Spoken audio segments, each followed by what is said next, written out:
That's going to be exciting. Why the homework? Can I perplex you a little bit? I want to let the cat out of the bag. I want to share the secret. Why the homework? And why just like 5 to 10 questions? And you're given 30 days to do it. uh, it's not really university level homework, is it? It's not even college level. It's maybe not even high school level homework. And on top of that, you're not being marked for academics, grammar. Why the homework? And um, and it's due each month, and you even have from the start of the school right to the end, you have that amount of time to do the homework. What's the point? What's the point? And then the questions are not so deep. It's nothing difficult. There's no math. There's no chemistry. I completed chemistry in high school and I graduated with 52%. I passed. And then it's not biology. And I failed biology and did summer school. I had to take biology in summer school. So it's not any of those hard things. Why the homework? I'll tell you why. The homework is not meant really for you to make you review the videos, to make you process it from audio to paper so that you might remember it. You know, we're expecting you to already be doing stuff like that as a Christian. Why the homework? The homework actually is designed. Did you find any of the questions in the homework repetitive? Especially HME. Did you find it was like, I just answered this, but it's asked like from a different angle? Okay. Why the homework? The homework is designed in such a way to bring to the surface the weaknesses you deal with on a day-to-day basis that are holding you back. It's not really about the content, but it's to bring to the surface for you to see gross weakness and mismanagement in your own life.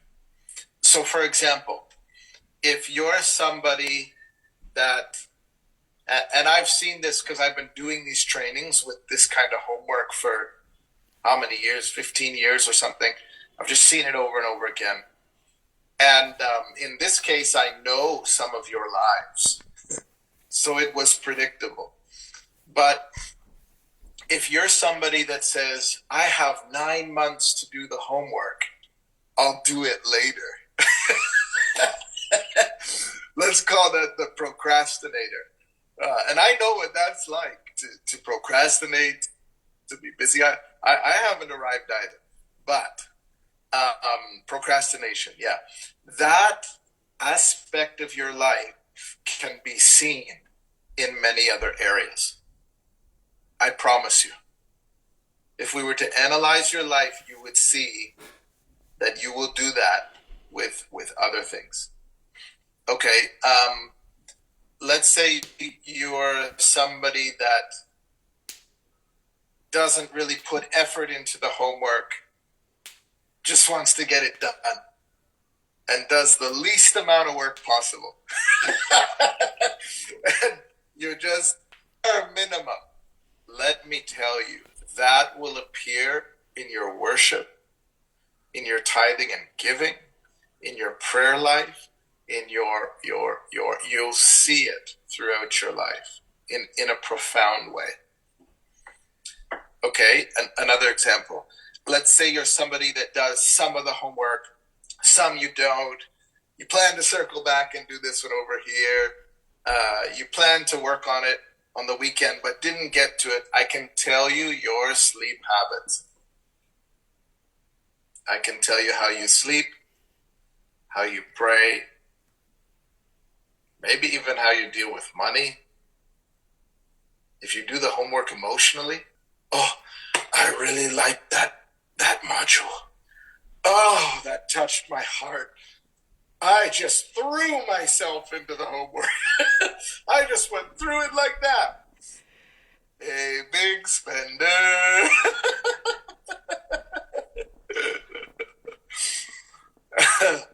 It will find its way. And I used to do this right on site in the training. When we would give the HME homework back, I would have the person stand. I think I did this to Dawn actually in the HME because I knew what was coming through Dawn's homework is part of her lifestyle. So I used her as a case study or an example, and she didn't mind, at least not that she told me. But it was true. How you handle the little moments required to manage is a glimpse into the rest of your life. Okay, another example. Some of you have begun to stop growing, let's say. You kind of feel you've arrived. You watch some YouTube videos and you read the Bible when you can, but life's busy, and you pray at Praying Moms and on Sundays, but that's about it. I try to pray. You will find your homework you won't even touch it. You won't even touch your homework. You've already arrived. And you think, it's okay, maybe I'll get to it, maybe I won't. There's no consequence. This isn't accredited. Again, if there's anything, why would I do it? I would rather do the bare minimum and still try to get by. And that is the mentality of the slave. There's no reward for slavery. There's no reward for slave labor. So you think, I'll do the minimum and just try to get through. Whereas the mentality of the mature son or daughter is doing this homework for an audience of one, God the Father.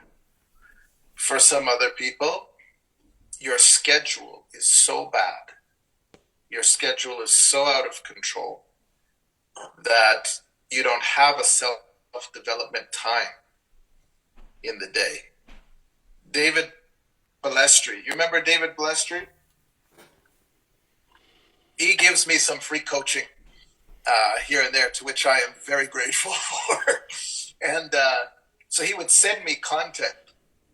Wow, it really exposed. I thought, I need a better self-development time to get through all this. I got to read the Bible. I got to pray. I got to church. So I had to carve out my time each day of the week and go through David Balestri's videos.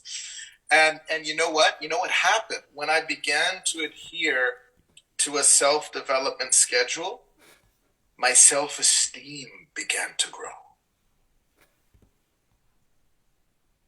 Self-development boosts self-esteem. I started to feel like, yes, I am a learner. I study. I have something to offer the world. Look at, I feel so smart. I'd go to bed like telling my wife what I'm learning, trying to make her believe I'm really smart. And here, dear, look what I learned about cryptocurrency or time management. But my self-esteem, because I thought if I could conquer myself, if I can have the fruit of the Spirit, which is self-discipline, wow. If I could conquer myself. We talk about the 7 mountains, but at Dr. Pat's church, I preached on the 8th mountain. That's what I called it, the 8th mountain. I said, you guys want to conquer the 7 mountains, but you can't even conquer your own hearts. You can't even conquer your own day. Your day has kicked your butt as you wake up at 10 a.m. Your day is already lost. I said the 8th mountain is the mountain of self. The mountain of self. How we eat, how we sleep, how we think, how we manage our lives. The 8th mountain, the mountain of me.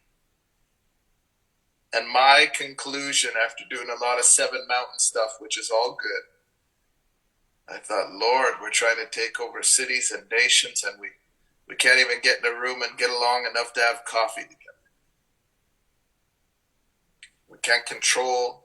We don't have the fruit of the Spirit yet. We haven't conquered the fruit of the Spirit. The crucified life, Christ in us. Character. So the homework brings all of this to the surface. You know, Dr. Pat Francis, I don't know if you respect her or not, or appreciate her. She's certainly world class, that's for sure. But you know, no matter who she sits with, she takes notes on what you say. She says, so that I can learn something. She'll watch a video you send her. She says, I want to learn. I want to learn. She says, I'm not a parked car on the Don Valley Parkway. By the time you talk to me next week, I will have grown since you talked to me today. The discipline of self-development, not to be mistaken for the new agey stuff or self-empowerment, or, you know, self is a bit of a yucky word in the kingdom, but I'm talking about the pursuit of wisdom, being able to grow. We don't always nail it, do we? We have some bad weeks. You know, I have some bad days where I have big plans to learn. And Thursday night or something at 8:30, I'm just bagged right. I just say, not a chance, and I'm on Netflix. But even if I'm on Netflix, it's so I can recharge to hopefully. So I had to set some rules for myself related to not being allowed to watch Netflix until I've studied. You know, something like this. You create your prison of self-development. Your prison of self-development. Because for some of us, if we were put in jail, wow, we would grow. We would grow. Sitting there, you eat at a certain time, it's portioned. You're on a schedule. You're up at 6. You're up at 5. You're like, wow, I could never do this in life, but in jail, I'm up early. I'm an early riser. I'm an achiever. And and then there's nothing else to do. So you hit the prison library and you get a bunch of books on psychology. And you go back to your cell and you're just reading and you're writing poetry. You're like the most productive you've ever been because of the prison, the accountability, the system. So you have to create a system that brings out the best in you, because feelings cannot be trusted. Feelings cannot be trusted. So you have to create a schedule. Now, I had some extreme forms of it, so I understood what I didn't want to do. You know, when I lived at Pastor Sunday's house or took part in trainings there, you know, he would have us going to bed at 3 or 4 and then up again at 6 because that was his routine. He just slept 3 hours a night. And I just said, I'm not doing this. There's just no way. I'm not doing this. And so I talked to him about it. I said, Pastor, you know, he was just seeing my bags under my eyes. His wife was saying, you need to let the people sleep. We're being portioned like this little piece of chicken and some veggies. And he said, actually, the truth is, after talking to his doctor, if you sleep properly, like 8 hours, you'll live longer. You'll actually live longer. You'll cope with stress better. It's better for your mental health. And he said, my real conclusion now, although I can't stop myself yet because I've been doing this for so long, I wake up, I only sleep 3 or 4 hours.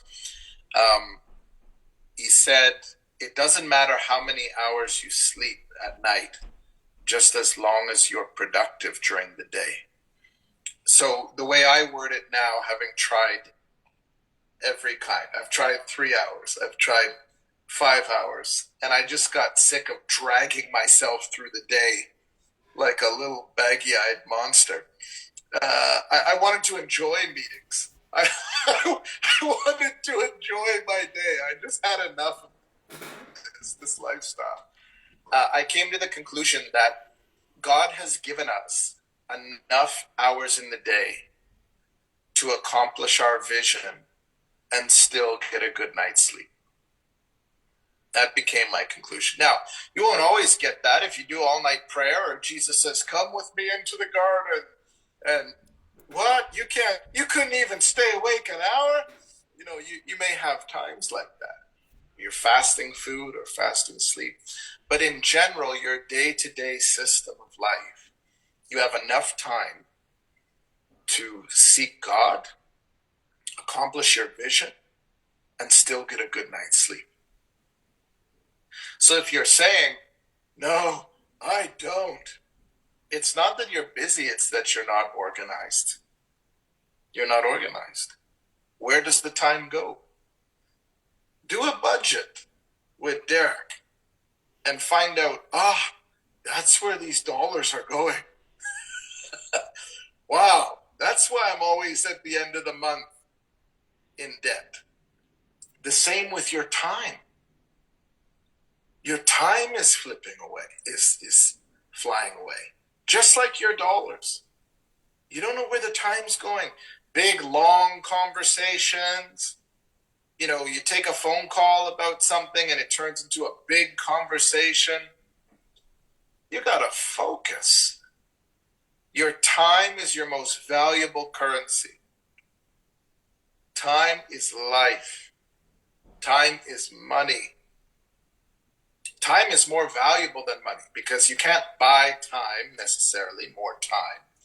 But if you have time, you can utilize time to make money. So time and yourself are your greatest commodities. You can manage your time in a certain way. You can put life hacks in your day that allow you to keep moving. One life coach told me, because I felt like I was drowning in text messages. And she said, pick the time of day that you deal with text messages. I thought, I never thought of that. Pick the rhythm that you know when to understand that the power, and I hope you don't feel like you're being lectured here, but I kind of think this is gold. And I see this as an ongoing problem in people's lives. Do you realize that we have given people the power to parachute into our day, into our moments, into our family time, into our prayer time, simply because they picked up the phone and typed some nonsense and bloop. So you're praying, you're like this. Bloop.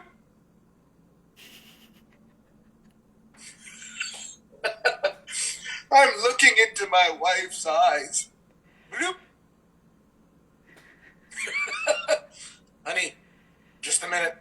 I gotta reply. Like, guys, this is insanity. This is crazy. This is totally crazy. We have to master these areas of our lives. So one night I went into my phone and I looked all the settings so I could manipulate everything to protect me at these times. I don't even see the text come up on the screen so that I couldn't be psychologically switched on by people who want to steal my destiny. Right? So you might think that's a little extreme, but I promise you, people who do great things in life live this way. And for you, it might be, 5 days a week, I'm going to pray and I'm going to study the Word. That might be something that's been tough for you.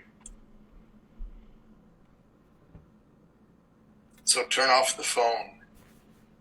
Go do day 1, day 2, day 3, and establish some principles for your life, and then repeat it the next day. Build your day. Use a calendar to do this. Build your day and use a calendar. What was that text I sent to the group chat? I'll look at it right now. Here it is. Consistency looks like nothing is happening until everything changes. Consistency looks like nothing is happening until suddenly everything changes.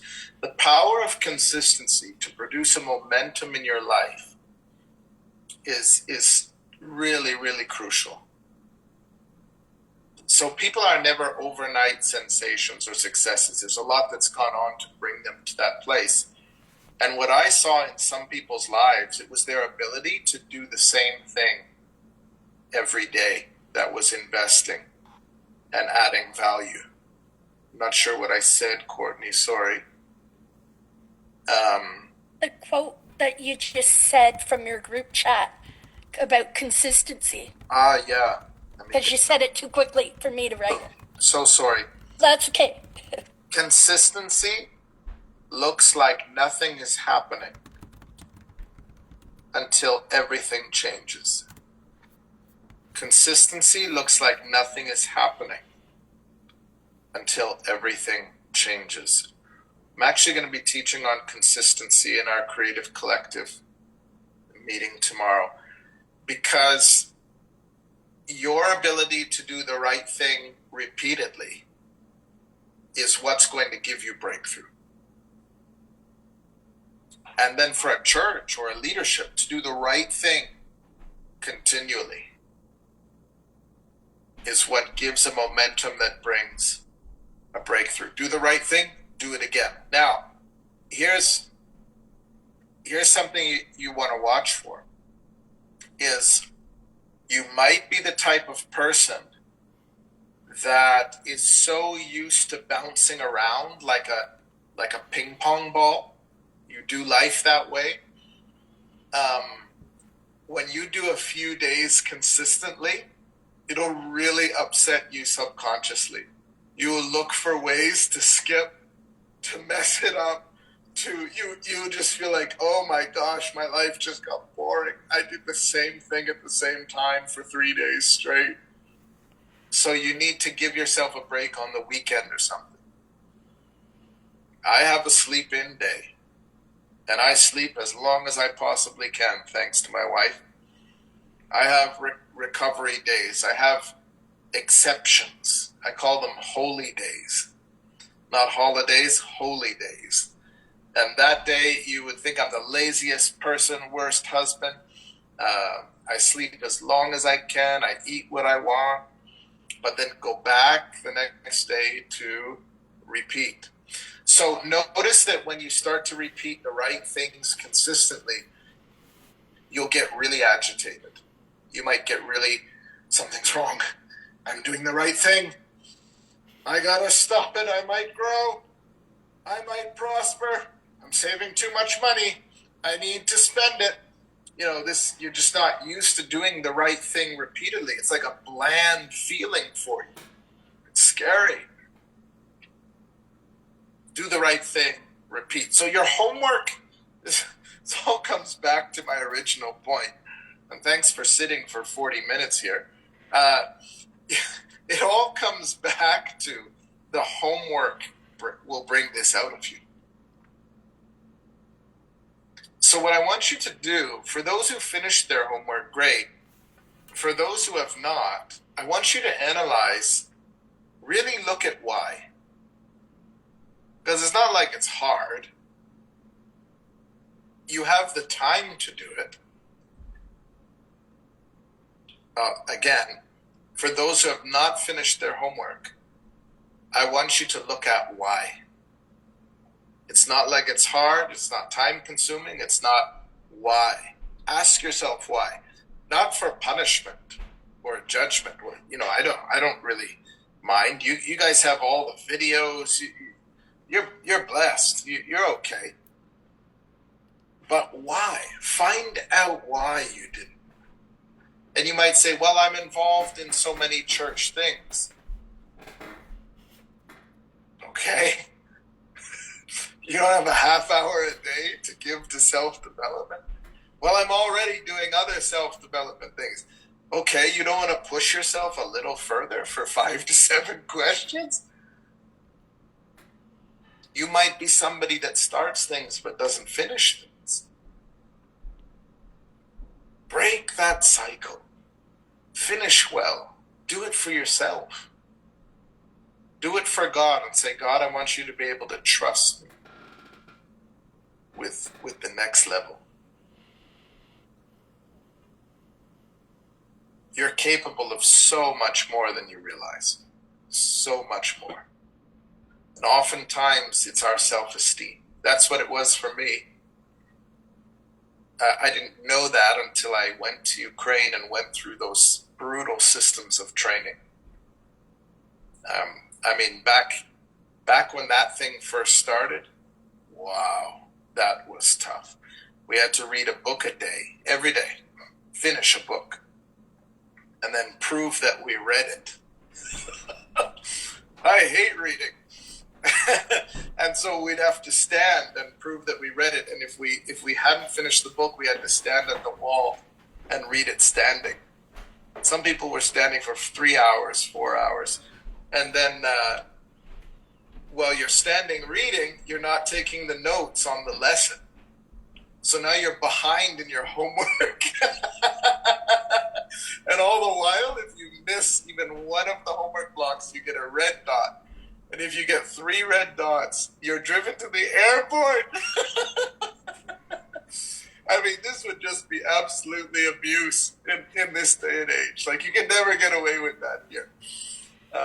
It's all wrong, but it's Eastern Europe and it's the underground church led by a Nigerian. And yeah, so I was doing that kind of thing. And I was a Canadian. I was passive. I was entitled. I was fearful. I was weak. I complained. I am Canadian. I am comfortable. And you know the story when they put me in that bed. I said, hey, I paid money for my own room. She said, oh, Pastor, we're not always given the most ideal environment to accomplish our destiny. So I stood there with that book and I tried to learn how to read fast. I ate an apple for lunch with one hand and wrote the assignments in pen with the other. And at the end, I graduated top. Out of several thousand, I was the top who've ever gone through there and scored this high. And there's some spiritual reasons for that. But Pastor Sunday took me for a walk. And I said, Pastor, I never did well in school. I am not, are you sure you didn't favor me? He said, Derek, there's brilliance in you. You just needed the right environment to bring it out of you.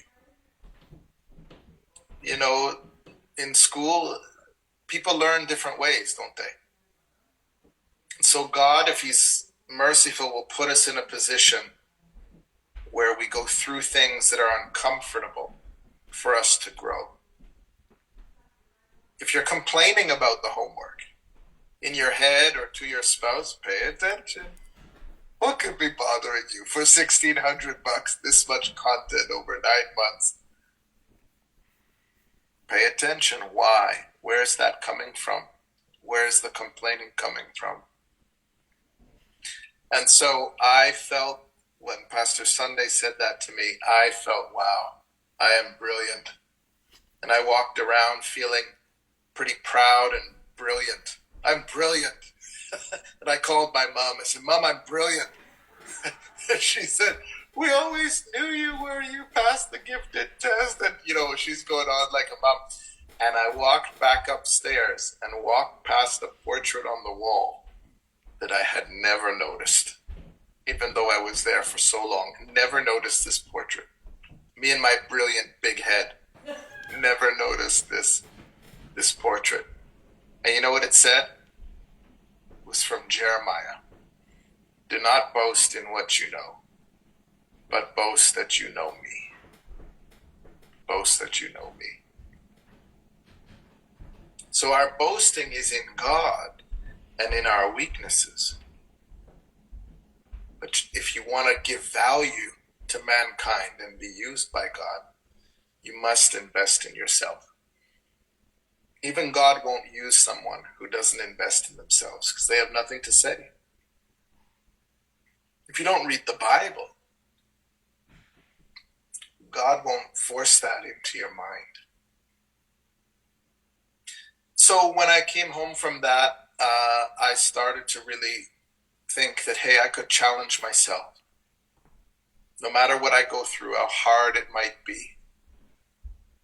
In one of the trainings, I was with all the boys from the drug rehab. And that was tough. Hundreds of drug addicts being rehabilitated, and then Derek. And we all filed down like a prison down to the bunker. And you sit, and the smell, you sit for hours at a time. Because they weren't showering. And the shower was always free, available. And it was because they were at Pastor Sunday's house, and they felt, well, why would you need to shower? You're at Pastor's house and it's clean in here, so you don't need to shower. We're not on the street. Yeah, it was interesting, the mentality.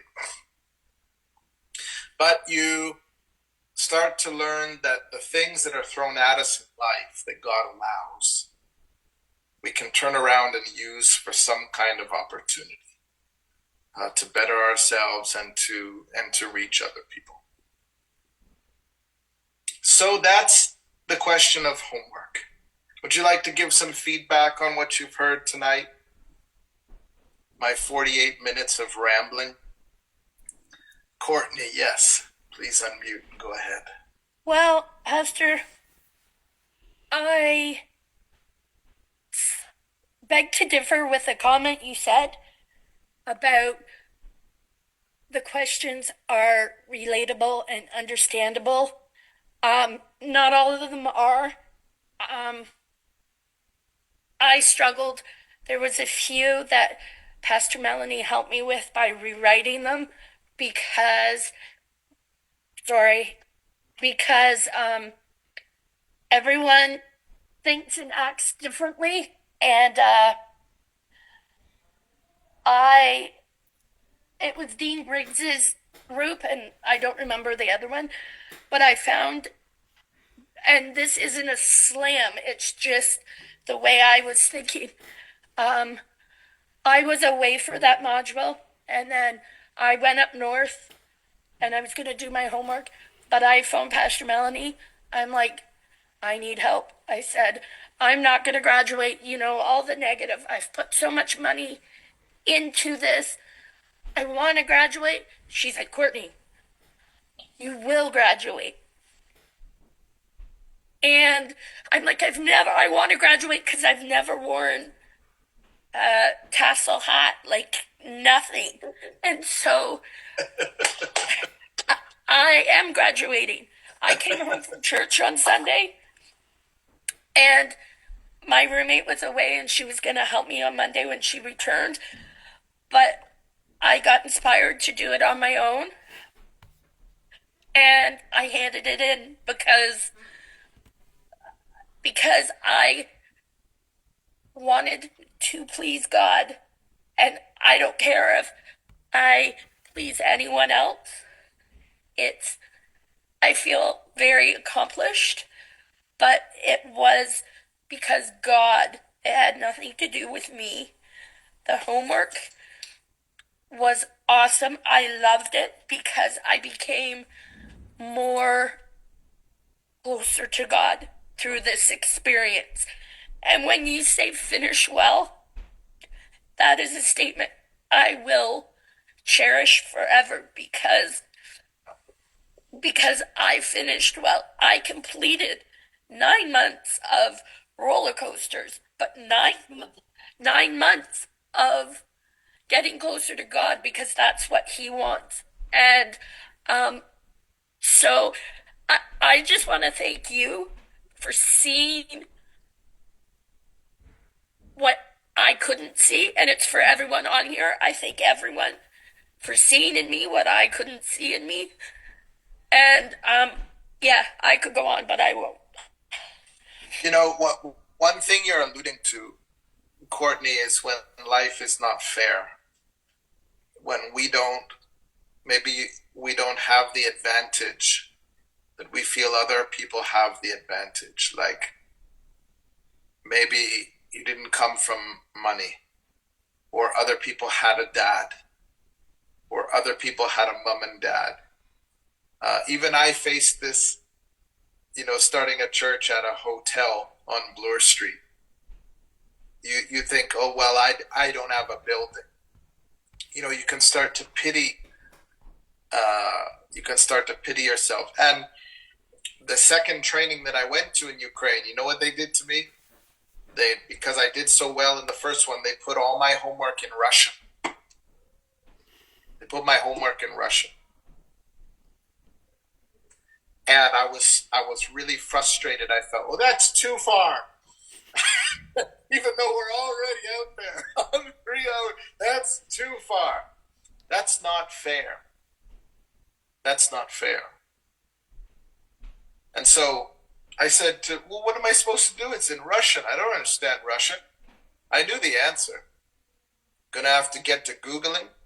Gonna have to find a Russian person somewhere on the compound and translate for me. So now it's not fair because all the other guys, it's in their language. So they're just banging out the homework. I have to find a translator. I have to translate it first, then answer the questions. And then I understood something.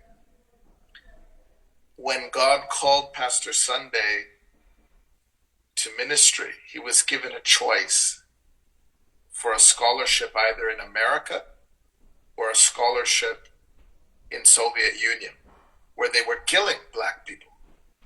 Those were the days of some pretty extreme stuff.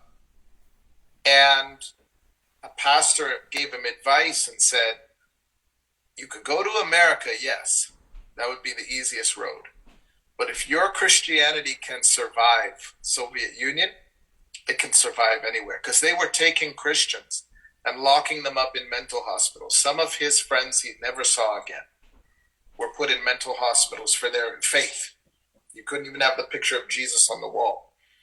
So he went to Soviet Union, but he didn't speak Russian. And he was in school, university. So now he had to learn. He was already behind. So for him, he felt, I'm a black man in a white world. He felt I'm disadvantaged. This is what he said. I'm disadvantaged. He felt, I don't speak the language. I'm disadvantaged. And when he was preaching to his professor, who was an atheist, that was the world of atheism. He was preaching to his professor, and his professor didn't believe in God. And his professor said, if you as a black man, on the day you can speak Russian, I'll believe in Jesus. So on top of Pastor Sunday's studies, he would go to the library 4 hours a day learning Russian. So he learned the Russian language. And then his professor still didn't accept Jesus. But little did Pastor Sunday know, he would have to have learned Russian because he was going to preach and start a mega church of all Russian-speaking people. And though his Russian wasn't perfect, and that's what was the mystery of this whole movement was, how is this guy there's a black guy preaching to 99% white congregation, and his Russian is terrible. I had translators sitting next to me while he was preaching, saying, Pastor's Russian is so bad. How is the church growing? From his disadvantage, from his weakness, he became strong. My grace is sufficient for you.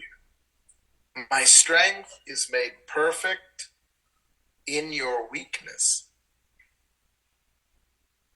And so then when he started the church, it was just seven drug addicts, alcoholics. And that first convert, Natasha Alcoholic, she called herself Natasha Alcoholic. She went on to have delivered through her programs 10,000 drug addicts to this day. They call her Saint Natasha now in Germany. Your weakness is the opportunity. So where life seems unfair, pay attention. If you're that guy Nick without arms and legs, it's not fair. I could choose to sulk. I have no arms and no legs. I'm going to sit and waste my life away. I'm mad at God. No, instead he turns it into, he speaks all over the world and has been able to preach before kings. That gift of no arms and legs has made him rich. And he even has fun with it. He has his assistant put him up in the overhead bin on the airplane. So when someone comes to open the overhead bin to put their luggage up, he's up there. Your disadvantage, where life has seemed unfair. That's Courtney's story. So I want to assign some more homework just to Courtney. And here's the homework I'd like to assign Courtney. To look up, and Catherine will write it down and send it to you. So Courtney, you can say when you graduate, I had more homework than everyone else. Okay. Here's your homework. You must do a case study, look up 3 people, historical figures, who were disadvantaged in some way. Maybe like Helen Keller. Yeah. Pastor Derek, I just thought that just thought in my head. Helen Keller, and look up 2 others. Okay. And list how they were disadvantaged. Okay. But in spite of their disadvantage, what they did for the world. Okay. All right. Thank you, Courtney. Who's next? Carol, and then Ritva.